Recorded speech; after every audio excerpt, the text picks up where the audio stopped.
আসসালামু আলাইকুম। শিক্ষা কুটিরে সবাইকে স্বাগতম। আজকে আমরা দেখব 11 নম্বর অধ্যায়ের যে সকল এমসিকিউ আছে সেগুলা। তো চলো শুরু করা যাক।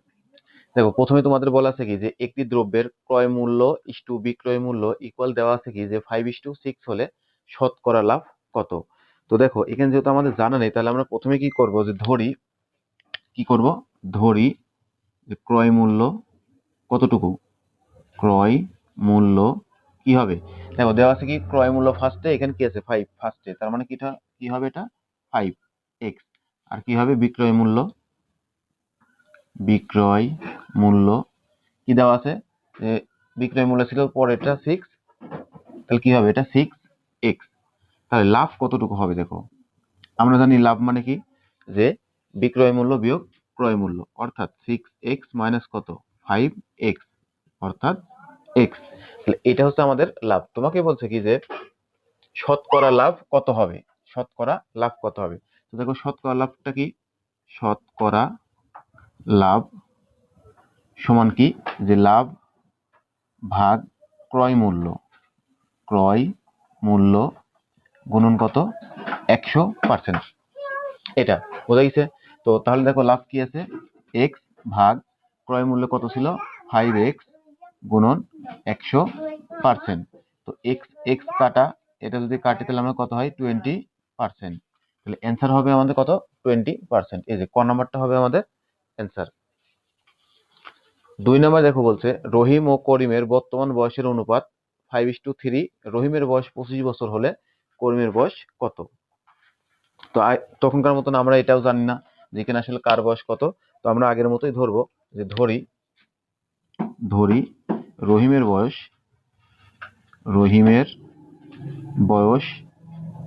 কত। দেখো, রহিমের দেওয়া আছে কত, যে প্রথম ছিল রহিম, তাহলে প্রথমে যে 5 আছে সেটা কি রহিমের 5x। আর করিমের বয়স কত হবে পরেরটা, সেটা কি 3x। এবার দেখো, তোমাকে সত্য মতে বলছে যে রহিমের বয়স কত 25 যদি হয়, তাহলে সত্য মতে আমরা কি লিখতে পারি, শর্ত মতে রহিমের বয়সটা কত ছিল 5x ইকুয়াল কত দেওয়া আছে 25। তাহলে x এর মান কত হবে? দেখো, 25 ভাগ 5, অর্থাৎ x এর মান হবে তোমাদের 5। তো x এর মান আছে 5, তোমাকে বলছিল কি যে করিমের বয়স কত। তাহলে করিমের বয়সটা তুমি কি ধরছিলে 3x। তো 3 ইন্টু 5 কত হবে 15। কোথায় আছে দেখো, যে এই যে খ নাম্বারটা হবে আমাদের কি উত্তর। এরপর দেখো, 3 নম্বরে আমাদের বলা আছে কি যে 5, 10, 8 এর চতুর্থ সমানুপাতি কোনটি। এখন কথা হচ্ছে, তাহলে এই যে যেটা আমাদের ফার্স্টে দেওয়া আছে সেটা কি প্রথম, তারপরটা কি দ্বিতীয়। তো দেখো, এগুলো যদি আমরা লিখি, এটা কি হবে প্রথম, তারপরটা কি হবে দ্বিতীয়, তারপরটা হচ্ছে তৃতীয়। তো চতুর্থ সমানুপাতি কোনটি সেটা আমাদের নির্ণয় করতে বলছে। তো এই সমানুপাতির এখানে আমরা কি জানি যে প্রথমটা ইস্টু দ্বিতীয়টা ইকুয়াল কি তৃতীয়টা ইস্টু চতুর্থটা। তো আমরা কি জানি এটা, দেখো আমি যদি সংক্ষেপে লিখি তাহলে এটা কি হবে প্রথম ইস্টু দ্বিতীয় ইকুয়াল তৃতীয় ইস্টু চতুর্থ। তো প্রথমটার মান দেখো কি দেওয়া আছে 5 ইস্টু কত, দ্বিতীয়টা হচ্ছে 10 ইকুয়াল কি তৃতীয়টা কি দেওয়া আছে 8 ইস্টু চতুর্থটা যেহেতু আমাদের দেওয়া নেই, তার জন্য আমরা কি করবো এটা বের করব। তো এরপর দেখো কি করব আমরা, যে ইস্টু মানে কি ভাগ দিয়ে দাও, 8 ভাগ চতুর্থ। এখন দেখো, এটা যদি কাটাকাটি করি তাহলে কি থাকবে 1/2। আর এখানে যদি আমরা আর আর গুণ করি তাহলে কি হবে চতুর্থ ইকুয়াল কি 2 গুণন 8 মানে কি 16। তো দেখো 16 আছে কোথায়, এই যে ঘ নাম্বারে আমাদের 16, অর্থাৎ এর উত্তর হবে কি নাম্বার, ঘ নাম্বারটা। 4 নাম্বার দেখো, বলছি কোনটি সমানুপাত।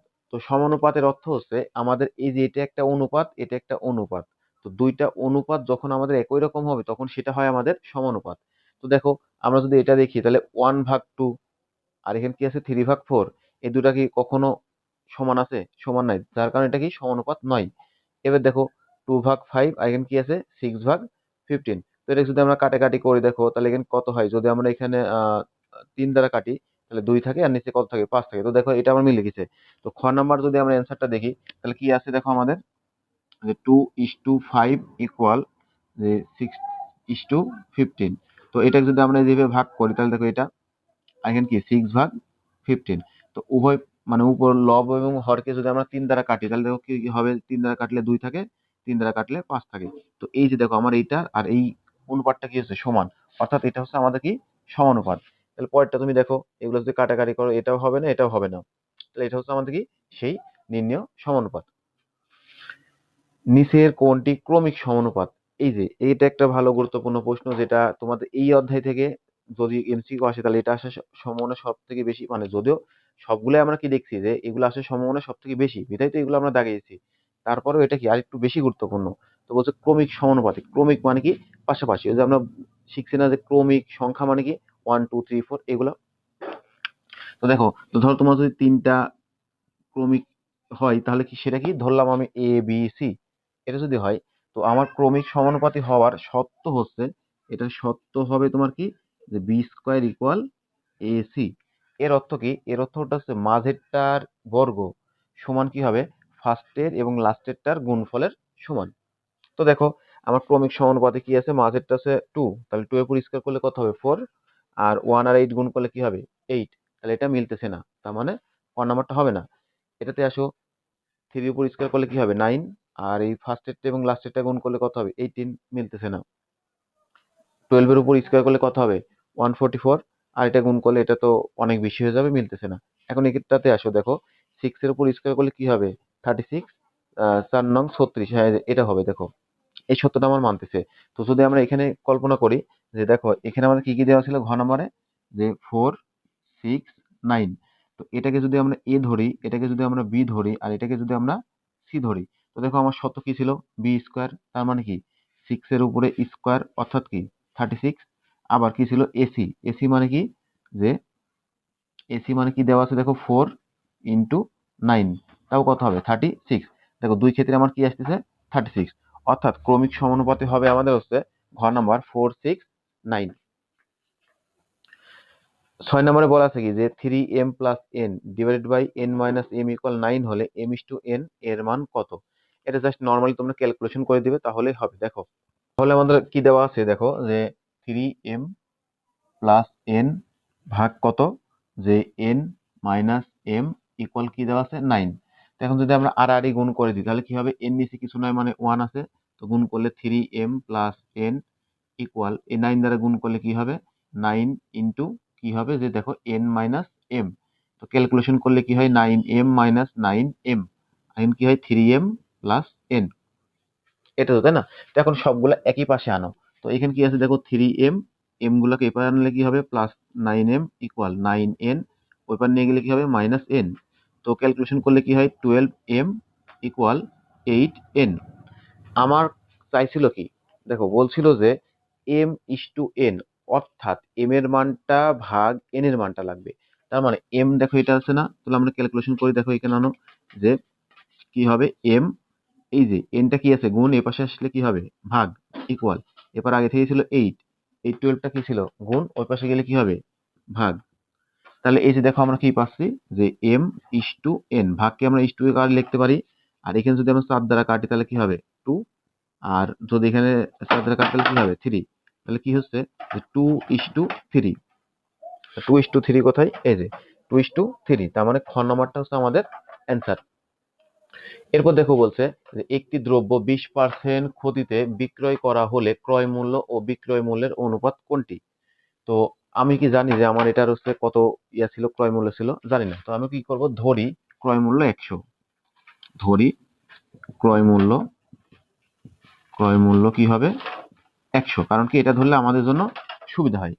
তাহলে কি বলছে 20% ক্ষতিতে বিক্রয় মূল্য, তো কি হবে দেখো 20% ক্ষতিতে বিক্রয় মূল্য, বিক্রয় মূল্য, তাহলে কি হবে যে আমার যদি 100 টাকা যদি ক্রয় মূল্য হয় তাহলে 20 টাকা, 20% ক্ষতি মানে কি 20 টাকা ক্ষতি, তাহলে বিক্রয় মূল্য কি হবে 100 - 20, অর্থাৎ কত হবে 80। এখন তোমাকে বলছে ক্রয় মূল্য ও বিক্রয় মূল্যের অনুপাত, এই শব্দগুলো খুব ভালো মতো করে লক্ষ্য করবে যে তোমাকে ক্রয় মূল্য বিক্রয় মূল্য বলছে নাকি বিক্রয় মূল্য ক্রয় মূল্য বলছে। তাহলে কি বলছে যে ক্রয় মূল্য, তারপরে কি বলছে যে বিক্রয় মূল্যের অনুপাত, তার মানে কি হবে নিচে হবে বিক্রয় মূল্য, এটা। তো তাহলে দেখো ক্রয় মূল্য কত ছিল 100, ভাগ বিক্রয় মূল্য কি ছিল 80, শূন্য শূন্য কাটো, 2 দ্বারা কাটলে উপরে থাকবে 5 আর নিচে থাকবে কত 4, তার মানে কত 4/5 থাকে। তো দেখো কত আছে চার, 5/4 অর্থাৎ কি 5:4। 5:4 কথা, এই দেখো 4:5। তোমরা যখনই এটা ভুল করবে যে বিক্রয় মূল্য তারপরে ক্রয় মূল্য লিখবে, তখন কিন্তু উত্তর আসবে এটা। আর এটা দেখো তোমাদের কি দেওয়া আছে, ক নাম্বার দেওয়া আছে। তাহলে এটা হবে না, উত্তর হবে কোনটা, খ নাম্বার, অর্থাৎ 5:4। 8 নম্বরে বলা আছে কি যে দুইটা সংখ্যার অনুপাত 2:3 এবং তাদের লসাগু 24 হলে সংখ্যা দুইটির গসাগু কত। তাহলে যেহেতু সংখ্যা দুটি আমাদের জানা নাই, তাহলে আমরা কি করবো, আগের মতোই কি লিখবো, যে ধরি সংখ্যা দুটি কি আছে দেখো, এন কি আছে তোমাদের, যে 2:3 না, তার মানে একটা কি হবে 2x, আর ও অপরটি কি হবে 3x। এখন তোমাকে দেখো বলছে কি যে তাদের লসাগু। তো আগে এখান থেকে আগে আমাদের লসাগু এবং গসাগুটা বের করি। তো দেখো লসাগু। তো লসাগু মানে কি, আমরা জানি লসাগু হচ্ছে কিছুটা ইউনিয়নের মতো। তোমাদেরকে আমরা ইউনিয়ন শিখাইছি না? ইউনিয়নে কি ছিল, যে প্রথমকার সবগুলা নিবে এবং পরের গুলার কি হয়েছে, যেগুলা নেই, মানে এর আগে নিয়েছি সেগুলা নিব না, তবে বাদ বাকি সবগুলাই নিব। তার মানে দেখো এখানে কি আছে, 2x, পরের গুলা সব নিব, তবে যেটা আগে নিয়েছি সেটা নিব না। তাহলে দেখো 3 নেই নাই, তাহলে এটা কি হবে 3, আর এক্সটা নিয়েছি জন্য নিব না, তাহলে এগুলা কি করতে হবে, অবশ্যই গুণ করতে হবে। তাহলে কি হবে 6x, এটা কি হবে 6x। আর গসাগু আছে, গসাগু, তখন কত হচ্ছে, গসাগুটা কার মতো, ইন্টারসেকশনের মতো। ইন্টারসেকশন মানে কি ছিল, কমন যেগুলো ছিল সেগুলা। তো দেখো 2x এবং 3x এই দুটার ভিতরে কমন আছে কি, x, এটাই তো। আর তোমাকে দেখো শর্ত মতে কি দিয়ে রাখছে, যে হচ্ছে লসাগু কত 24, তাহলে কি আছে, শর্ত মতে লসাগু লসাগু সমান কত আছে 24। এখন দেখো যে এই যে লসাগুর মান আমার কি ছিল 6x ইকুয়াল কত 24, অর্থাৎ কি x ইকুয়াল 24 ভাগ কত হবে 6, এটাই তো, তাই না? তাহলে কত হয় দেখো, x এর মান কত হবে 4, অর্থাৎ x এর মান কি হচ্ছে 4। তোমাকে চাইছিল কি যে গসাগু, তো গসাগু মানে তো আমাদের কি ছিল x না, তাহলে এটা হচ্ছে আমাদের কি 4 হবে অ্যান্সার। এখন দেখো এই সকল ম্যাথ তোমাদের প্রায়ই আসে, এবং এই সকল ম্যাথ এরকম বড় করে করতে লাগলে সময়টা একটু বেশি লেগে যায়। তো তোমরা করবে কি, এখানে একটু শর্টকাট ওয়ে খাটাবে। সেটা কি, যে তোমাদের গসাগু সমান কি হবে, লসাগু লসাগু ভাগ কি, অনুপাত দ্বয়ের গুণফল। কি আছে, অনুপাত ছিল না, এই যে তোমাদের অনুপাত কি ছিল দেখো 2:3 না, তাহলে কি লিখবে, অনুপাত দ্বয়ের গুণফল, অনুপাত দ্বয়ের গুণফল গুণফল। তো দেখো এটা যখন বসাবে তখন একদমই সহজ হয়ে যায়, যে তোমার গসাগু ইকুয়াল কি লসাগু ভাগ অনুপাত দ্বয়ের গুণফল। এখন তোমাকে বেশিরভাগ জায়গাতে লসাগু দেওয়া থাকে, জাস্ট এখানে লসাগুর মান এই জায়গাতে কত দেওয়া আছে দেখো 24 ভাগ কি আছে দেখো অনুপাত দ্বয়ের গুণফল কত আছে 2:3, গুণ করলে কত হবে 6, তো ক্যালকুলেশন করলে কি হবে 4। তাহলে এটা কার মান, গসাগুর মান। এখন দেখো তোমাদের যে সবসময় লসাগু দেওয়া থাকবে এরকম তো কোনো কথা নেই, তোমাকে তো গসাগু থাকতে পারে। একদম সিম্পল, যে তোমার যদি গসাগু থাকে তাহলে গসাগুর মানটা বসাবে, অনুপাদ্যের গুণফলটা এখানে আছে ভাগ, এই পাশে আসলে কি হবে গুণ হবে, অর্থাৎ গসাগুর সাথে অনুপাদ্যের গুণফল গুণ করলে কি পাবো, যে লসাগু পেয়ে যাবো। তাহলে তখন তোমরা এভাবে বের করবে। বোঝা গেছে? 9 নাম্বার দেখো বলছে কি যে একটি দ্রব্য 25/2% ক্ষতিতে বিক্রয় করা হলে বিক্রয় মূল্য ক্রয় মূল্যের অনুপাত কত। এই যে দেখো একটু আগে আমি তোমাদেরকে যেটা দেখালাম সেটা কি ছিল, যে ক্রয় মূল্য ও বিক্রয় মূল্যের অনুপাত, অর্থাৎ তোমাকে আগে লিখতে হইতো ক্রয় মূল্য, তারপর লিখতে হবে কি বিক্রয় মূল্য। আর এখানে দেখো তোমাকে কি বলছে, বিক্রয় মূল্য ও ক্রয় মূল্যের অনুপাত, অর্থাৎ প্রথমে লিখতে হবে তোমাকে বিক্রয় মূল্য, তারপর লিখতে হবে কি ক্রয় মূল্য। তাহলে আসলে তখনকার মতন হুবহু একই ম্যাথ। তো আমরা দেখি কি, যে ধরি ধরি কি হবে, ক্রয় মূল্য কত, ক্রয় মূল্য কি আছে 100, তাহলে 25/2% ক্ষতিতে ক্ষতিতে বিক্রয় মূল্য কত হবে, বিক্রয় মূল্য, তাহলে এই যে 100 টাকা যদি ক্রয় মূল্য হয়, সেখানে এত পার্সেন্ট ক্ষতিতে বিক্রয় মূল্য কি হবে, এই 100 থেকে কি হবে ওই সংখ্যাটা বাদ যাবে। তাহলে দেখো ক্যালকুলেশন করলে কি হবে 2, তাহলে কত হয় 200 মাইনাস 25, তাহলে 175 ভাগ কত হয় 2। এইটা হচ্ছে আমাদের কি বিক্রয় মূল্য। তোমাকে বলছিল কি যে এই দুইটার অনুপাত করতে হবে, অর্থাৎ দেখো তোমাকে কি বলছে, যে বিক্রয় বিক্রয় মূল্য ভাগ কি হবে ক্রয় মূল্য, ক্রয় মূল্য। তাহলে এখানে বিক্রয় মূল্যের মান কি ছিল দেখো, যে 175 ভাগ কত 2 ভাগ কি হবে ক্রয় মূল্য কি ছিল 100। তো আমরা যদি এটা ক্যালকুলেশন করি তাহলে কত হবে 175 ভাগ কত 2 গুণন, তাহলে কত হয় যে 100, নিচেরটা উপরে যাবে, তাহলে কি হবে 1 ভাগ কি যে 100। তো এখন যদি আমরা ক্যালকুলেশন করি তাহলে কি হচ্ছে দেখো যে 175 ভাগ কত 200, এই জিনিসটা না। এরপর এখন আমরা করবো কি, এখানে যদি আমরা ভাগ করি, তো দেখো ভাগ করলে কি আসবে, যদি উপরে এবং নিচে আমরা 25 দ্বারা ভাগ করি তাহলে জিনিসটা কি আসে, যে উপরে ভাগ করলে আমাদের কি আসবে যে 7 আসবে, আর নিচে ভাগ করলে কি আসবে 8 আসবে। এটাকে ভাগ করলে কি আসে 7, এটাকে ভাগ করলে আসে 8। কি করলাম 25 দ্বারা ভাগ করে, কি দ্বারা 25 দ্বারা ভাগ করে, তাহলে কি আসে যে এটা 7/8, অর্থাৎ 7:8। 7:8 কোথায় আছে, এই যে ফার্স্টেই আছে যে 7:8 আছে। দেখো তোমাদের আরেকটা কিন্তু আছে 8:7। তোমরা এই যে তখনকার মতো যদি ভুল করে আগে লেখো কি ক্রয় মূল্য, তারপর যদি লেখো বিক্রয় মূল্য, তাহলে উত্তর কিন্তু এটা আসবে, যেটা একদমই ভুল হবে এই অঙ্ক বা প্রশ্নের জন্য। এরপর দেখো বলছে কি যে 3:8 Z:12 32 হলে জেড এর মান নির্ণয় করো। এই যে দেখো আমরা ফার্স্টে একটা ম্যাথ করালাম না, কোথায় যেন ছিল, কোনটি সমানুপাত, এই যে সমানুপাতের এই ম্যাথটা, বা এটা না, এই যে 3 নাম্বার, এটা দেখো প্রথম দ্বিতীয় তৃতীয় চতুর্থ যে ছিল সেগুলো কি ছিল একটা সমানুপাতি। ওই ম্যাথ আর এই ম্যাথ কি প্রায় কাছাকাছি একই রকম। তো দেখো এখানে আমাদের কি আছে যে কি আছে 3:8 কি আছে Z:32। এই যে ইস টু মানে আমরা কি জানি, ভাগ জানি, তার মানে কি 3/8, তো দাও 3/8। আর এই যে ডবল ইস টু আছে না, ডবল ইস টুর অর্থ হচ্ছে অন্য কিছুই না, এটা আসলে একটা কি সমান চিহ্ন দিবে।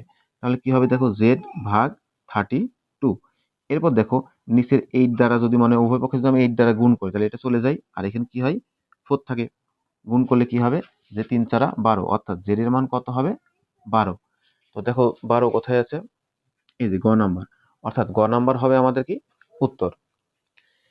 11 নম্বর প্রশ্নে বলছে কি যে দুইটি সংখ্যার অনুপাত 5:7 হলে তাদের বর্গের সমষ্টি ও অন্তরের অনুপাত নির্ণয় করো। আগের মতোই ওই সকল ম্যাথের মতো কিছুটা, যে দুইটা সংখ্যা যদি দেওয়া ছিল তাহলে ধরি ওই দুইটা সংখ্যা কি কি হবে, ধরি সংখ্যা দুটি কি কি দেওয়া আছে 7:5, তার মানে কি 7x ও 5x।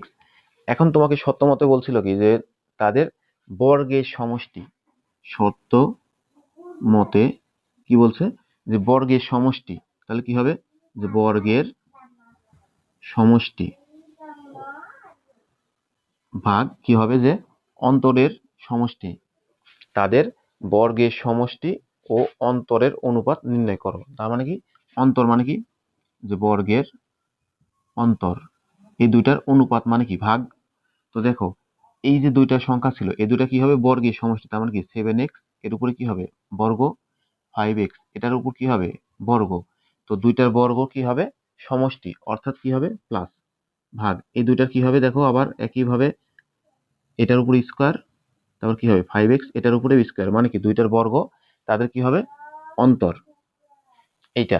তো এখন দেখো আমরা যদি এখানে ক্যালকুলেশনটা করি তাহলে কি হবে যে 49x² প্লাস 5x² ভাগ 49x² মাইনাস 25x²। তো এটা যদি আমরা যোগ করি তাহলে কত হবে 74x² ভাগ 24x²। তো কাটাকাটি করলে এখানে থাকে কি, যদি আমরা 2 দ্বারা এখানে একবারে কাটি তাহলে কি হবে দেখো 37/12, অর্থাৎ 37 ভাগ কি হচ্ছে 12। তো দেখি আমাদের এই মানটা আছে কিনা, 30, এই যে দেখো এখানে এই মানটা দেওয়া আছে, তাহলে কি 37:12, এটা হবে আমাদের কি অ্যান্সার। লাস্টে দেখো বলা আছে কি 12 নম্বর ম্যাথে যে x/y = 2/3 যদি হয় তাহলে এত এত এর মান নির্ণয় করো। তো দেখো আমাদের দেওয়া আছে কি মান, দেওয়া আছে হচ্ছে x/y = কি 2/3। আমরা জাস্ট একদম সিম্পল ভাবে আর আর গুণ করে দেবো। আর আর গুণ করলে কি হবে 3x কি হবে 2y। দেখো 3x কি কেন ছিল, এই দেখো দেখো 3x আমাদের মানটা আছে। তুমি যে কোনো একটার মান একরকম করে নেবে। জিনিসটা কেমন, যে এখানে কি আছে আমাদের, যদি আমরা শুধু এই দেখো এক্স আছে না, যে এক্স এর সব কি আছে 3, এ পাশে যদি পার করতাম তাহলে 2y/3 হইতো, আর ওই এক্স এর মানগুলো এখানে বসালে ম্যাথটা অনেক বড় হয়ে যেত। তো আমি দেখবো কি যে আগে আমার ডিরেক্ট এরকম মানে আনা যায় কিনা, যদি আনা যায় তাহলে ম্যাথটা অনেক ছোট হয়ে যাবে। দেখো 3x আছে, সমস্যা নেই, তার মানে তো পেয়ে গেছি ডিরেক্ট। আর এদিকে কি আছে 6x, তাহলে আমরা কি করতে পারি, উভয় পক্ষে যদি 2 দ্বারা গুণ করি তাহলে কি হবে, এখানে 6x ইকুয়াল কি হবে 4y। এই যে দেখো আমাদের এই দুইটা মান আমরা পেয়ে গেছি। এখন তোমাকে বলছিল কি এত এর মান নির্ণয় করো, তো এই মানটা কি আছে এখন বসাও, প্রদত্ত রাশি ছিল 6x plus Y divided by কি 3x প্লাস 2y, এটা। তো এখন দেখো এই যে 6x তার পরিবর্তে আমরা কি লিখতে পারি 4y, তো বসাও 4y প্লাস এটার মান কি ছিল আগে থেকে y ভাগ 3x, 3x এর পরিবর্তে কি ছিল 2y প্লাস এটার মান কি ছিল এখানে যে 2y। এবার দেখো এই দুটো প্লাস করলে কি হয় 4x আর 4y আর y যোগ করলে কি হবে 5y ভাগ এটা কি হবে যে 4y। এটা কাটাকাটি করলে কি হবে 5/4, অর্থাৎ কি হবে যে 5/4 হচ্ছে আমাদের কি উত্তর। এই যে এটার গ নাম্বার হচ্ছে আমাদের উত্তর। দেখো আমাদের 13 নাম্বার এমসিকিউতে বলা আছে কি যে বি কমা এ কমা সি ক্রমিক সমানুপাতি হলে কয়েকটা ইনফরমেশন দেওয়া আছে, বলছে নিচের কোনটি সঠিক। তো আমরা জানি কি যে যে কোনো কিছু ক্রমিক সমানুপাতি এর অর্থ কি যে প্রথমটা অর্থাৎ কি B is to A equal মাঝেরটা ইকুয়াল ইস টু কি পরেরটা, তার মানে কি যে B is to A equal A is to C, এই জিনিসটা হয়। তো তাহলে কি হয় দেখো এখানে যে বি ইস টু মানে কি ভাগ এ ইকুয়াল কি এ ভাগ সি। এখন আর আর গুণ করলে কি হবে দেখো এ স্কোয়ার ইকুয়াল বি সি, যেটা তোমাদের একটু আগে আমি বললাম যে মাঝেরটার স্কোয়ার সমান কি হচ্ছে দুই প্রান্তের দুটার গুণফলের সমান। এখন দেখো বলছে কি যে এ স্কোয়ার ইকুয়াল বিসি, এই যে দেখো এ স্কোয়ার ইকুয়াল বিসি, তার মানে কি আমাদের এটা উত্তর।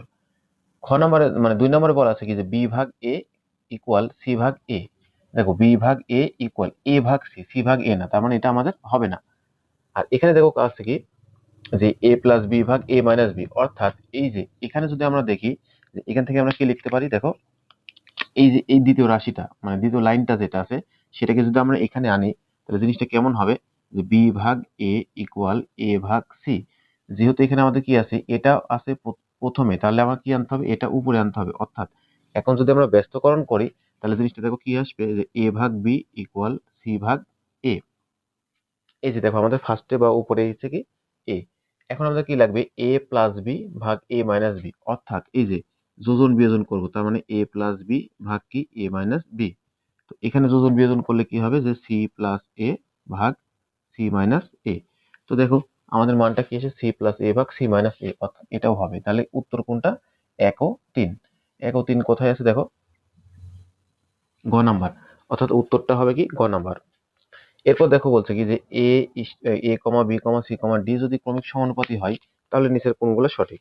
তো আবার আগের মতন যে তাহলে কি হবে A is to B equal B is to C equal C is to D. তাহলে এটা কি হবে এ ভাগ বি ইকুয়াল বি ভাগ সি ইকুয়াল সি ভাগ ডি, এই রাশিগুলো আমাদের হয়। এরপর দেখো তাহলে এখানে কি আছে যে বি ভাগ এ ইকুয়াল সি ভাগ বি। তো বি ভাগ এ সি ভাগ বি, আমরা যদি এই এতটুকু দিক তাকাই দেখো লক্ষ্য করো ভালো করে, এটার দিকে যদি আমরা তাকাই যে শুধু এই এতটুকু, আমরা যদি ব্যস্তকরণ করি মানে কি উল্টাই দিই তাহলে কি হবে দেখো বি ভাগ এ ইকুয়াল সি ভাগ বি। এই যে দেখো বি ভাগ এ ইকুয়াল সি ভাগ বি, বুঝাইছে, তার মানে এটা আমাদের কি সঠিক। এখানে বলছে কি সি ভাগ বি ইকুয়াল ডি ভাগ সি।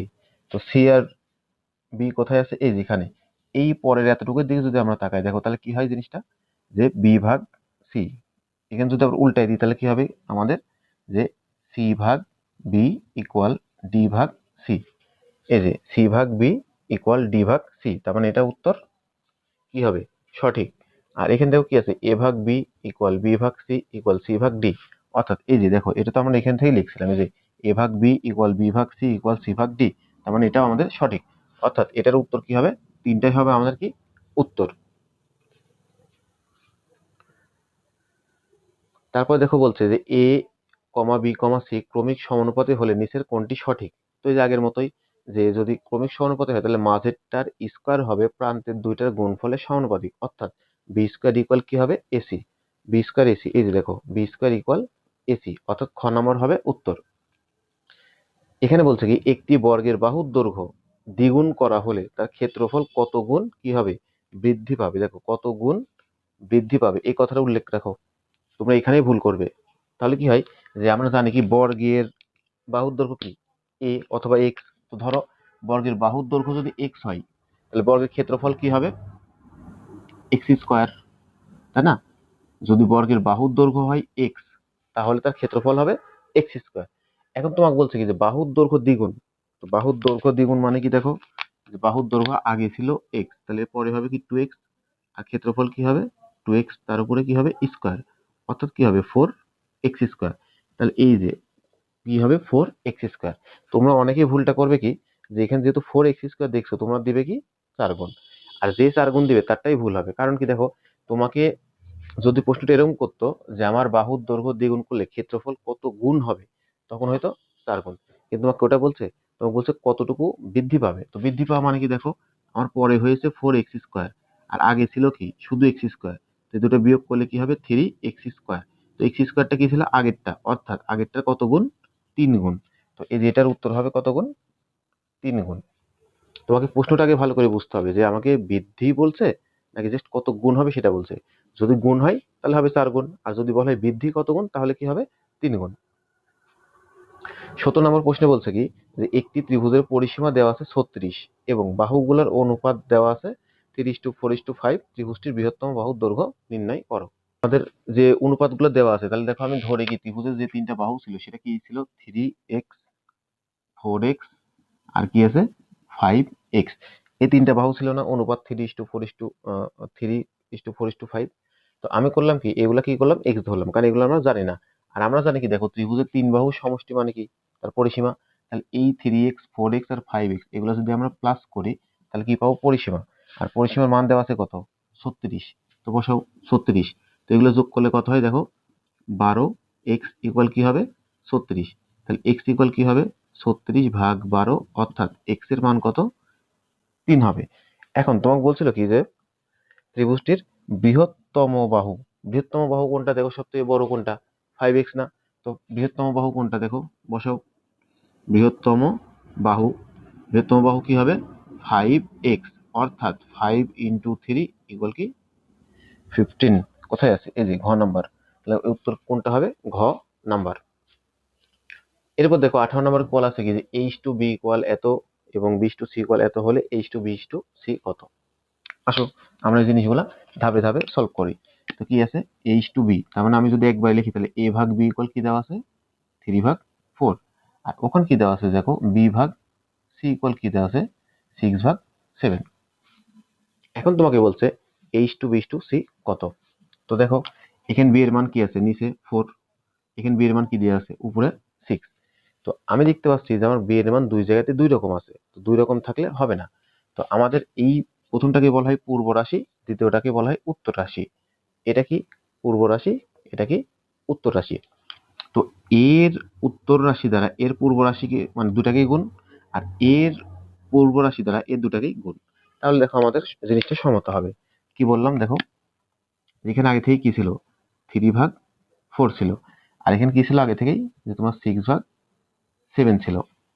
তো তুমি করবে কি, এই যে দেখো আমার এটা কি বি না, এই বি এর মান কি ছিল 4, আর এই বি এর মান কি ছিল 6। তো এই যে বি এর যে 4, এই 4 দ্বারা এই অনুপাতের উভয়টাকে গুণ করবে। তাহলে কি হবে গুণন 4 গুণন 4। আর এই যে বি এর মান যে 6, এই 6 দ্বারা এই দুটাকেই গুণ করবে। তো কি হবে গুণন 6 গুণন 6। তাহলে এই দুটা গুণ করে এখন 3 6 কত হয় 18, ভাগ কত হবে 24। এখানে কি হয় দেখো 24/28। এটা কার মান ছিল b/c এর মান, আর এখানে কি ছিল a/b এর মান। এই যে দেখো এখন আমার কি হচ্ছে ab এর মানও 24, ab এর মানও 24। তো এখন যদি আমি এখানে লিখতাম যে a/b/c ইকুয়াল এর মান কত দেখো 18, b এর মান কত 24। এবার দেখো এখানেও b এর মান কত হয়ে গেছে 24, তাহলে সমস্যা নেই। এর c এর মান কত 28। তার মানে h2b/c এর মান কত 18:24:28। তো দেখো মানটা কোথায় আছে, দেখো এই মান নেই। তাহলে এখন এই মান যেহেতু নেই, তাহলে এখন কি হবে আনুপাতিক হারে আমরা বাড়াতেও পারি কমাতেও পারি। তো এখানে মানটা কি আছে দেখো 3 4 7 9। তো প্রথমকার মানগুলো দেখো কোনটার সাথে যায় না, তারপরে এই যে গ নাম্বার ওটার সাথে যায়। কারণ কি দেখো এই মানগুলোকে যদি আমরা সবগুলোকে 2 দ্বারা ভাগ করি তাহলে কি হবে দেখো 9:12:14। এই যে দেখো আমাদের ওটার সাথে মিলে যাচ্ছে 9 9 কোথায় এই যে এটা। তার মানে এই উত্তর হচ্ছে কোনটা, ঘ নাম্বার। এবার আসো, সেম একই প্রসেস, বলছে কি m/n ইকুয়াল কি 4:5, তাহলে কি আছে m ভাগ n ইকুয়াল কি 4/5, আর এখানে কি দেওয়া আছে যে n ভাগ l ইকুয়াল 5/4। দেখো আমার কিন্তু ইস্টু ছিল, আমি ইস্টু দিই নাই, তোমাদেরকে একবারে লিখে দিচ্ছি, কারণ কি যেহেতু আমরা শর্ট সময় করতেছি, পরীক্ষার আগে খুব অল্প সময় করতে হবে, তাই তো তোমরা এটা দিলে দিতে পারো। এখন বলছে কি m/l কত, তো এখানে আবার তাকাও আগের মতো, এখানেও কি আছে 5, এখানেও কি আছে n এর মান 5। তো আমি এখানে যদি একবার লিখি তাহলে কি m/n/l ইকুয়াল কি m এর মান কত 4, n এর মান কত, এখানেও 5 এখানেও 5, মানে কি হবে 5:l এর মান কত হবে 4। আমাকে চাইছিল কি যে m/l, তার মানে কি যে প্রথমটা আর শেষেরটা, তাহলে m/l ইকুয়াল কি হবে 4:4, অর্থাৎ এই দুইটার অনুপাত কি হবে সমান। এখন তুমি দেখো অপশনে কোথায় সমান আছে, এই দুটো সমান নাই, এই দুটো সমান নাই, এই দেখো এই দুটো আমার সমান, তার মানে এটাও হবে আমাদের কি উত্তর। আর এটা কি 16:25, ওটাও সমান না। এখন ওই দুটো সমান কিভাবে হলো, দেখো আমি কি করব, এই দুইটাকে যদি 5 দ্বারা গুণ করি, তাহলে এটাকে কি করব 5 দ্বারা গুণ করলাম, এটাকেও কি করব 5 দ্বারা গুণ করলাম, কারণ আমরা কি জানি যে আমরা লব এবং হরে একই জিনিস দ্বারা গুণ অথবা ভাগ করতে পারি, তাহলে কি হবে দেখো এখানে 20:20, তাহলে এটা হচ্ছে আমাদের উত্তর। এরপর দেখো 20 নম্বরে বলা আছে কি ত্রিভুজ এ বি সি এর কোণ এ ইস্টু কোণ বি এবং কোণ বি ইস্টু কোণ সি দেওয়া আছে, কোণ সি এর পরিমাপ কত হবে। তাহলে এই যে একটু আগে আমরা যেভাবে করলাম না, সেম একইভাবে ওখানেও করব। যে জিনিসটা কি দেওয়া আছে যে কোণ এ ভাগ কোণ বি ইকুয়াল কি দেওয়া আছে 1/2, আর কোণ বি ভাগ কোণ সি ইকুয়াল কি দেওয়া আছে 2/3। তো আমরা যদি এটা করি যে কোণ এ ইস্টু কোণ বি ইস্টু কোণ সি, তাহলে কত, কোণ এর মান 1:2:3, এরকম আসে না। এই মানটা যদি আসে, এখন তোমাকে বলছে কোণ সি এর পরিমাপ নির্ণয় করো। তো আমরা ধরি যে এই মানগুলো কি আছে, কোণগুলো আছে এক্স, তাহলে কি যে 1x, আর কি আছে 2x, আর একটা কি 3x। তো এই যে তিনটা কোণ, এই তিনটা কোণকে যদি এখন আমরা কি করি যোগ করি, তো আমরা জানি কি ত্রিভুজের তিন কোণের সমষ্টি কত হয় 180°, 180। এই ভালো কথা, আমি কিন্তু এগুলো শর্টে দিচ্ছি, কারণ এগুলোর ব্যাখ্যা আমরা আগেও দিয়েছি, আর এখানে তোমাদের শর্টকাট দিচ্ছি যে যদি আমাদের অনুপাত হয় 1:2:3, তার মানে কি আমরা ধরবো এক্স ধরবো, তাহলে এটা 1x, এটা 2x, এটা 3x, তিনটা হবে আমাদের কোণ। আর এই তিনটা কোণকে যদি যোগ করি, তাহলে কি তিন কোণের সমষ্টি 180°। তাহলে এগুলো দেখো যোগ করলে কি হবে 6x ইকুয়াল কি হবে 180, তাহলে x ইকুয়াল কত হবে, ওই 6 এখানে আসলে কি হবে ভাগ, অতএব x এর মান কত হবে 30°। এখন এটা হচ্ছে x এর মান, তোমাকে কি বলছিল, তোমাকে বলছে কোণ সি এর পরিমাপ নির্ণয় করো। তো কোণ সি কোনটা ছিল, এই যে দেখো ভালো করে লক্ষ্য করো, কোণ সি কোথায় ছিল, কোণ সি ছিল সবার শেষে না, তাহলে সবার শেষে কি আছে 3, অর্থাৎ কি হবে এটা 3x, তাহলে কোণ সি এর মান কি 3x। তাহলে এই যে এখন অতএব 3x ইকুয়াল কি 3 × 30 ইকুয়াল কত 90, তাহলে কোথায় যাও 90 এটা। তো তোমাকে যদি এটা বলতো এটা কোন ধরনের ত্রিভুজ, তাহলে কি হতো, যেহেতু ত্রিভুজের এক কোণ 90°, তাহলে এটা হবে কি সমকোণী ত্রিভুজ। এরপর বলছে যে 261টি আম, মানে টোটাল আম কয়টি 261, তিনটা ভাইয়ের মধ্যে এত এত অনুপাতে ভাগ করে দেওয়া হলো, প্রথম ভাইটি কত আম পাবে। তার মানে এটা হচ্ছে প্রথম ভাই, এটা দ্বিতীয় ভাই, এটা তৃতীয় ভাই। তো আগের মতো আমরা কি করব, যে ধরি যে কোনো একজন পাই কি এক্স, তার মানে কি যে প্রথম জন পাবে যে 1/3x, অর্থাৎ কি x/3, দ্বিতীয় জন পাবে কত, যে দ্বিতীয় জন কত ছিল দেখো এখানে তাকাও 1/5x ইকুয়াল কত x/5, এবং তৃতীয় জন পাবে কত দেখো, তৃতীয় জন পাবে যে 1/9x, তার মানে কি x/9। এইগুলো হচ্ছে তাদের কি অনুপাত। এখন বলছে কি এই অনুপাতে দিলে প্রথম ভাই কতজন পাবে। তো দেখো টোটাল গুলা যদি আমরা যোগ করি যে x/3 plus x/5 plus x/9, এই সবগুলো যদি যোগ করি তাহলে কি পাবো, মোট আম পাবো। তো মোট আম কয়টা আছে দেখো, মোট আম আছে কতগুলা 261টি। এখন এইগুলো যদি আমরা লসাগু করি তাহলে দেখো কি হয় যে 3, 5 আর 9, এই তিনটা যদি লসাগু করি, তো 3 দ্বারা করো 1, 5, 3, 3 5 15, 3 15 45। তো বসাও এটা কি হবে, লসাগু হচ্ছে 45, তো এটা দ্বারা এটা ভাগ করো 15, দ্বারা গুণ করলে কি হবে 15x প্লাস 5 নং 45, তার মানে কি হবে 9x প্লাস 5x ইকুয়াল কত 261। এবারে এইগুলা যোগ করো, তাহলে কত হয় যে 15 আর 5 20 আর 9 29, x ইকুয়াল কত 261। এই যে 45 ছিল গুণ, এখানে আসলে কি হবে, সরি ভাগ ছিল, এখানে আসলে হবে গুণ। আর এই যে 29 এটা কি ছিল গুণ, এখানে আসলে কি হবে ভাগ। 261 গুণন 45 ভাগ কত 29। অতএব x এর মানটা কত হবে দেখো 405। তো 405 হয়েছে। এখন তোমাকে বলছিল কি যে প্রথম ভাই কত পাবে, প্রথম ভাই। তো এই যে দেখো প্রথম ভাই কতজন পাবে, প্রথম ভাই পাবে কতটুকু x ভাগ 3, অর্থাৎ 405 ভাগ কত 3, তার মানে কত 135। এ তোমরা ক্যালকুলেশন করবে দেখবে এটা পেয়ে গেছো। তাহলে এখানে কত আছে 135, অর্থাৎ উত্তর হবে এটা। এরপর দেখো তোমাকে বলছে 22 নম্বরে সামান্তরিকের পরিসীমা দেওয়া আছে 28 সেন্টিমিটার এবং সন্নিহিত বাহুদ্বয়ের অনুপাত দেওয়া আছে 4:3 হলে বৃহত্তর ও ক্ষুদ্রতম বাহুদ্বয়ের অন্তর নির্ণয় করতে বলছে। তার মানে তোমাকে আগে বাহু দুইটা নির্ণয় করতে হবে, তারপরে এই বাহু দুইটার অন্তর মানে কি বিয়োগফল নির্ণয় করতে হবে। সামান্তরিক, সামান্তরিক মানে আমরা কি জানি যে বিপরীত বাহুগুলো কি হবে পরস্পর সমান এবং কোণগুলো সমকোণ নয়। তো ধরো কথার কথা আমি ধরলাম এটা এ, এটা হচ্ছে বি, তাহলে এটাও কি হবে এ, এটা হবে বি, এটাই তো, তাই না? এখন তোমাকে বলেছে পরিসীমা। তো সামান্তরিকের পরিসীমা মানে কি আমরা জানি 2 ইন্টু দৈর্ঘ্য প্লাস প্রস্থ ইকুয়াল কত দেওয়া আছে 28। তাহলে এ প্লাস বি ইকুয়াল কি থাকবে, একবার ক্যালকুলেশন করলে হয় 14। আমি ডিরেক্ট বসাই দিলাম, এটা তো একদম সিম্পল জিনিস। এখন তোমাকে বলছে যে বাহুদ্বয়ের অনুপাত কি আছে 4:3। তাহলে আমি ধরি বাহু একটা হচ্ছে এ, একটা তো বি ধরেছি, তাহলে কি হবে যে a:b ইকুয়াল কি হবে 4:3। তো দেখো তার আগে এখানে কি করে যে এখানে যেহেতু আমার 4টা কি আছে বড়, তাহলে এটা কি হবে বড়, দেন এ ধরেছি কি আমি ছোট, তাহলে এটাকে তুমি বি ধরো আর এটাকে তুমি এ ধরো। এই যে এটা, যেটা এ, এটা হচ্ছে বি, এই যে দেখো হয়েছে। তো এখানে কি হচ্ছে দেখো এ ভাগ বি ইকুয়াল কি 4/3। এই রাশিটা হচ্ছে না। তো এখন ক্যালকুলেশন করো যে এ ইকুয়াল কি হবে, বি আছে ভাগ, এখানে গেলে হবে গুণ, 4b/3। তো এটাকে ধরো আমি দিলাম 2 নম্বর সমীকরণ, আমি সমীকরণ দিলেই হবে। এই এর মানটা এখন তুমি কি করবে 1 নং সমীকরণে বসাই দিবে। তাহলে দেখো কি আছে এ এর মান 1 নং এ বসাই। 1 নং কি আছে দেখো এ প্লাস বি ইকুয়াল কি আছে 14। তো এর মান কত 4b/3 প্লাস বি ইকুয়াল কি 14।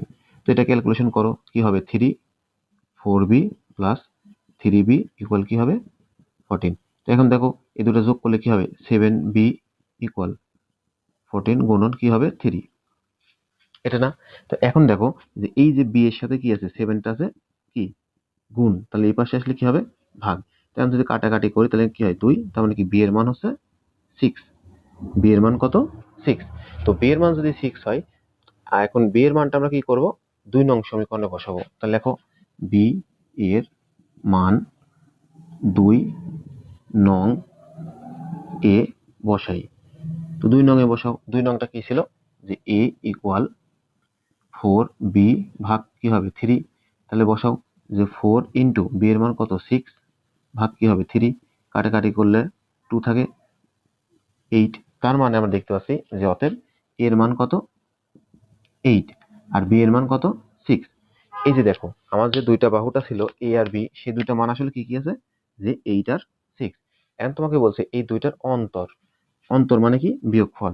তার মানে দেখো 8 থেকে 6 বাদ দিলে কত হবে 2, অর্থাৎ এটার উত্তর হবে কত তোমার 2। দেখো 23 নম্বরে আমাদের বলা আছে কি যে কোনো বর্গের বাহুর দৈর্ঘ্য যদি 10% হ্রাস পেলে এর ক্ষেত্রফল শতকরা কতটুকু হ্রাস পাবে। অর্থাৎ কোনো বাহু ধরো দেওয়া আছে একটা নির্দিষ্ট মান, সেখান থেকে 10% হ্রাস পাইছে, তাহলে তার ক্ষেত্রফলটা কতটুকু হ্রাস পাবে সেটা বলছে। তো এই সকল ম্যাথ অনেকেই অনেকভাবে করে। তো এখানে দেখো আমি তোমাদেরকে একদম সহজভাবে শিখিয়ে দিব যে তুমি করবে কি যে ধরি, ধরি কি বলছে যে বর্গের বাহুর দৈর্ঘ্য, বর্গের বাহুর দৈর্ঘ্য কত 100 একক ধরবে। হুম, 100 একক ধরবে, একক ধরলে জিনিসটা আমাদের জন্য সহজ করতে। তো তাহলে কি বর্গের বাহুর দৈর্ঘ্য 100 একক। তো 10% হ্রাস পাইছে মানে কি যে 10% হ্রাসে বর্গের বাহুর দৈর্ঘ্য কত হবে? 10% হ্রাস মানে কি? এই 100 থেকে 10 ভাগ, অর্থাৎ কত? 90 একক। এটা না? এখন দেখো আমাদের তার ক্ষেত্রফল কত? যদি 100 হইতো তাহলে তার ক্ষেত্রফল কত? যে আদি ক্ষেত্রফল ক্ষেত্রফল সমান কত? 100, যেহেতু বর্গ তাই জন্য কি তার উপরে স্কয়ার হবে, কারণ কি আমরা জানি বর্গের এক বাহুর দৈর্ঘ্যের উপর স্কয়ার করলে সেটা হচ্ছে তার ক্ষেত্রফল হয়। তাহলে কত হবে দেখো? 10,000 এরকম। আর কি হচ্ছে যে পরের যেটা আছে পরিবর্তিত ক্ষেত্রফল, সেটা কি হবে দেখো? 90, তারপরে কি হবে? স্কয়ার, তার মানে কত? 81, 2 শূন্য এত। তাহলে আবার কমছে কত? যে হচ্ছে কি বলছে, ক্ষেত্রফল শতকরা কতটুকু হ্রাস পাইছে সেটা।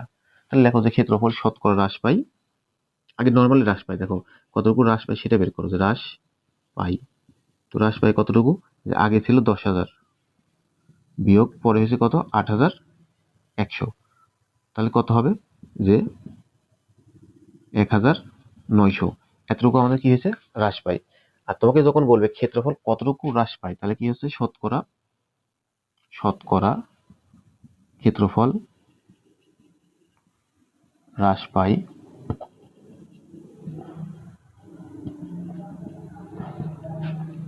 শতকরা ক্ষেত্রফল হ্রাস পাবে কতটুকু? যতটুকু তোমার হ্রাস পাইছে, তার মানে কি? হ্রাস ভাগ কি? আমার আদিতে যে ক্ষেত্রফল ছিল, তার মানে কি হবে? আদি। তোমাকে আমি জাস্ট সংক্ষেপে লিখতেছি যে আমার আসলে দেখো যতটুকু হ্রাস পাইছে এই ক্ষেত্রফল, আর এই যে আদি যে ক্ষেত্রফল ছিল এটা, এই দুটার অনুপাত। আর যেহেতু শতকরা তাই জন্য কি 100 দ্বারা পার্সেন্ট গুণ। তো এখানে কত আছে দেখো? যে 1900 ভাগ কত? 10,000 গুণন 100%। তো এখন দেখো এগুলো ক্যালকুলেশন করি। এই 2 শূন্য কাটা, 2 শূন্য কাটা, তার মানে কি 19 ভাগে কত হয়? 19%। তার মানে আমাদের উত্তর হবে কি? 19%। এটা হচ্ছে আমাদের উত্তর।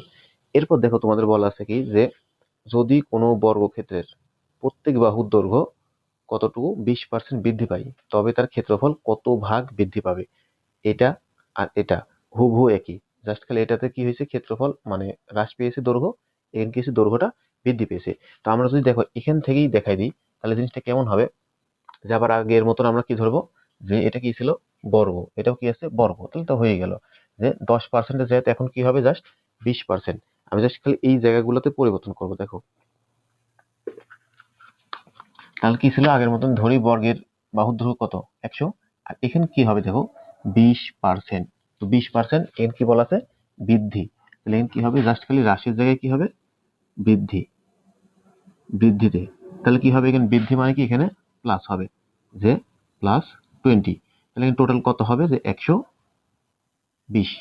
তাহলে এটার যা আছে তাই। আর পরবর্তীত ক্ষেত্রফল কি হবে দেখো? এখানে 120 হবে, যে 120 তার উপরে কি হবে? স্কয়ার। তো এটা যদি আমরা স্কয়ার করি দেখো কত হয়? 120^2। তাহলে কত হবে? 14,400। এবার দেখো যে এখানে হ্রাস পাবে না, কারণ কি? এখানে আমার মানটা কি ছিল? যে আগেরটা থেকে পরটা কি হয়েছে? পারছে না, তার মানে কি হবে? এখানে বৃদ্ধি পাবে। তাহলে কি হবে? বৃদ্ধি পাই কতটুকু? পরে হয়েছে 14,400, আর আগে ছিল কত? 10,000। এটা তাহলে দেখো এখানে কত হবে? যে 4,400। এরপর দেখো শতকরা ক্ষেত্রফল, জাস্ট খালি এখানে কি হবে? বৃদ্ধি পাই। তাহলে কি হবে? এখানে বৃদ্ধি। তাহলে এখানেও কি হবে? হ্রাসের পরিবর্তে হবে বৃদ্ধি। দেখো সবকিছু আগের মতোই, জাস্ট খালি সামান্য কিছু চেঞ্জ আসতেছে। তো এখানে এখন মানগুলো বসে দাও। বৃদ্ধি ছিল কত? 4,400 ভাগ কত? আগে ছিল তোমার 10,000 গুণন 100%। তো আগের মতন দেখো এখানে কাটো, এটা কাটো, এই দুই শূন্য কাটো, তাহলে কি হবে আমাদের? 44%। অর্থাৎ ক্ষেত্রফল বৃদ্ধি পাবে কতটুকু? 44%। দেখো একদম সহজ ম্যাথ, দুইটা একই, জাস্ট খালি একবার বৃদ্ধি পেয়েছে, একবার হ্রাস পেয়েছে। এখন বলছে কি একটা আয়তক্ষেত্রের দৈর্ঘ্য 10% বৃদ্ধি এবং প্রস্থ 10% হ্রাস পেলে আয়তক্ষেত্রের ক্ষেত্রফল কতটুকু বৃদ্ধি পাবে বা হ্রাস পাবে সেটা দেখাতে বলছে। তার মানে এটাও আমাদের ঠিক আগের মতোই করতে হবে। দেখো করি আমরা। যে আগের মতো আমরা কি ধরবো? যে ধরি যে দৈর্ঘ্য আমাদের কত একক? 10 একক। যে ধরি দৈর্ঘ্য কি? যে 100 একক হলে দৈর্ঘ্য আমার আগে ছিল কত? 100 একক। আর বৃদ্ধি পাইছে কতটুকু? 10%। যে 10% বৃদ্ধিতে দৈর্ঘ্য কত হবে তাহলে দেখো, আগে ছিল 100, পরে বৃদ্ধি পাইছে কত 10, তার মানে কত 110 একক। একইভাবে যে প্রস্থ কি ছিল, যে প্রস্থ 100 একক হলে 10% হ্রাসে প্রস্থ কি হবে দেখো, যেহেতু হ্রাস পাইছে তার মানে কি হবে, মাইনাস হবে। তার মানে আগে ছিল 100 মাইনাস কত 10, তাহলে কত হবে 90 একক। এই দুটো না, তাহলে আমার আগেকার যে ক্ষেত্রফল ছিল, তাহলে দেখো কি যে আদি ক্ষেত্রফল। তো আদি ক্ষেত্রফল কি ছিল, আমি দৈর্ঘ্য ধরছিলাম কত 100, প্রস্থ ধরছিলাম কত 100, তাহলে কত হবে 10,000 হবে এটা। আর পরবর্তীতে যেটা হয় সেটা কি পরিবর্তিত, দেখো পরিবর্তিত ক্ষেত্রফল। তাহলে কি হচ্ছে দেখো, আমার দৈর্ঘ্য হয়েছে কত 110 আর প্রস্থ হয়েছে কত 90, তাহলে কি হচ্ছে 110 গুণন 90, তাহলে কত 9,900 এত হবে। তো দেখো আমার আগেকার ছিল কত 10,000, পরে হয়েছে কত 9,900। এখন বলো তো এই ক্ষেত্রফল এটা বাড়ছে না কমছে? কমছে। তাহলে এটা কি হবে, হ্রাস পাবে, হ্রাস পাবে। তাহলে কত 10,000 বিয়োগ 9,900, তার মানে কত হয় 100। তো 100 যদি হ্রাস পায় তাহলে দেখো বৃদ্ধির যেগুলো আছে সেগুলো আগেই বাদ। দেখো এই যে বৃদ্ধি ছিল এটা বাদ, এটাও ছিল কি বাদ। তাহলে এখন কি হবে, এই দুটোর ভিতরে হবে।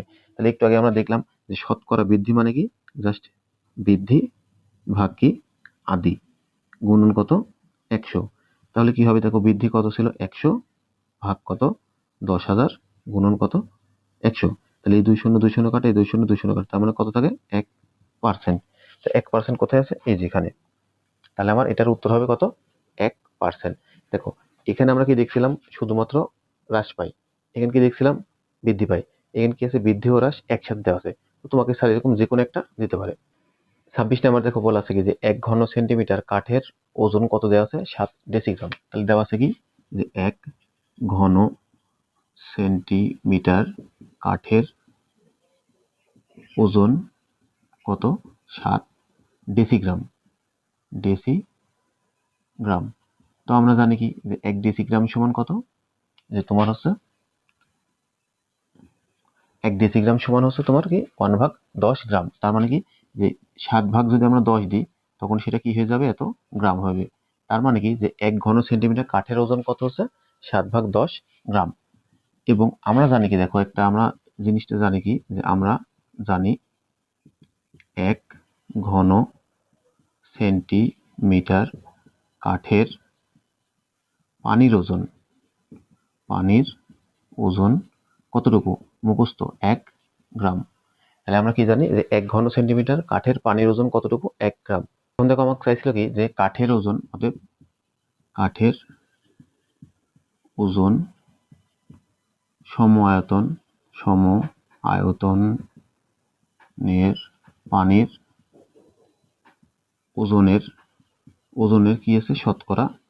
তো এই যে দেখো কি বলছে যে কাঠের ওজন সমায়তন পানির ওজনের কি হবে, যে প্রথমে কি আছে কাঠ আছে না, তাহলে কি হবে কাঠের ওজন ভাগ কি হবে, নিচে পরে কি আছে পানি না, তাহলে এটা কি হবে পানির ওজন।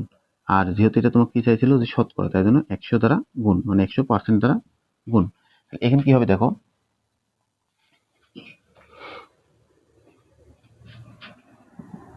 তাহলে এখানে কি হয় কাঠের ওজনটা কত আছে দেখো, এই যে কাঠের ওজনটা কত ছিল 7/10 ভাগ পানির ওজনটা কি ছিল 1 গুণন কত 100%।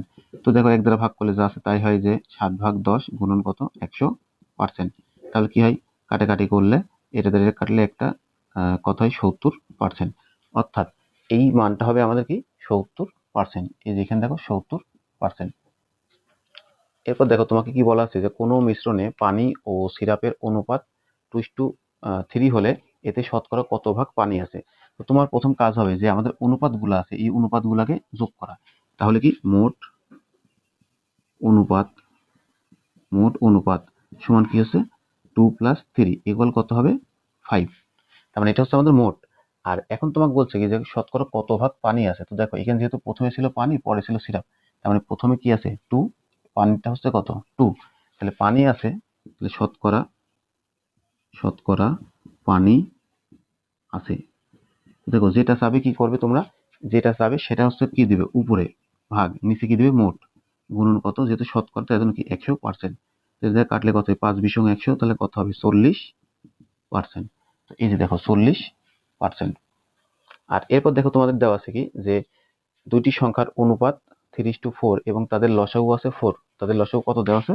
4 দেওয়া আছে। এখন তাদের বলছে কি যে লসাগু কত। তো একটু আগে তোমাদের একটা শর্টকাট শিখালাম যে আমরা জানি কি যে হচ্ছে গসাগু, গসাগু ইকুয়াল কি লসাগু ভাগ অনুপাত দ্বয়ের গুণফল, অনুপাত দ্বয়ের গুণফল। তো দেখো তখন তোমাদের কিন্তু আমি বললাম যে সবসময় যে আমাদের লসাগুর মান দেওয়া থাকে তা না, বেশিরভাগ ক্ষেত্রে আমাদের লসাগুর মান দেওয়া থাকে, গসাগুটা বের করতে হয়। কিন্তু সবসময় যে লসাগুর মান দেওয়া থাকবে এরকম কোনো কথা নেই। যেমন দেখো তোমাকে এখানে বলছে কি গসাগুর মান কত 4। তো এই যে গসাগুর মান বসাও 4 ইকুয়াল কি লসাগু ভাগ অনুপাত দ্বয়ের গুণফল। তো অনুপাত কি ছিল দেখো 3:4, তাহলে গুণ করলে কত হয় 12। তো এখন দেখো লসাগুর সাথে এটা কি আছে ভাগ, তাহলে এই পাশে আসলে কি হবে গুণ, তাহলে 4 × 12 ইকুয়াল কি লসাগু, তাহলে 4 কত হয় 48। লসাগুর মান কত 48। এই যে এটা হচ্ছে আমাদের 48। তো এই ছিল তোমাদের এই অধ্যায়ের এমসিকিউ।